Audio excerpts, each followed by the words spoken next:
শুধু বন্ধুরা কেমন আছেন সবাই? দেখতে পাচ্ছেন এখানটা ভাই লিখেছে হেল্প পোস্ট। এই সমস্যাটি কিভাবে সলভ করব?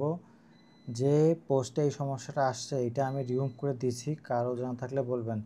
Your profile is some issue. আপনি এখানে বলছে তারা ধরছে যে ফ্যাক্ট চেকার, তারা চেক করতেছে আপনি মানে রিভিউ করছিলেন এবং এটা ইনস্টা ডিলিট করে দিয়েছেন বা পোস্ট ডিলিট করে দিয়েছেন। ফলস ইনফরমেশন তারা ধরছে, আপনার ইনফরমেশনটি ভুয়া ছিল।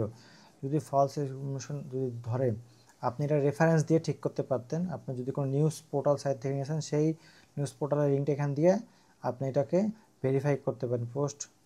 পোস্ট ফ্যাক্ট চেকার নামে যে অপশনটি আছে, এইখানে আপনি দেখতে পাচ্ছেন পোস্টটা তারা ফ্যাক্ট চেক করতেছে। আপনি যদি এখানে লিঙ্কটা দিয়ে রাখতে পারতেন সেক্ষেত্রে আপনার সুবিধা হতো। আর আরেকটা দিকে এখানে দেখা যাচ্ছে যে আপনার রেকমেন্ডেশন আছে, প্রোফাইলটার ভালো রেকমেন্ডেশন আছে, যে নিচে দেখতে পাচ্ছেন আপনারা, এই জায়গাটা অ্যাক্টিভ আছে।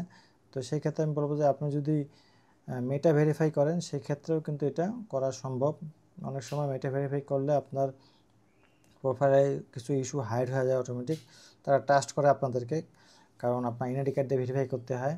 তো এইভাবে যদি এনআইডি কার্ড দিয়ে ভেরিফাই করেন তাহলে সেক্ষেত্রে এটা কিন্তু হাইড হয়ে যাবে অনেক সময়, সেক্ষেত্রে তখন আপনি মনিটাইজেশন অ্যাপ্লাই করতে পারবেন। আশা করি বুঝতে পেরেছেন।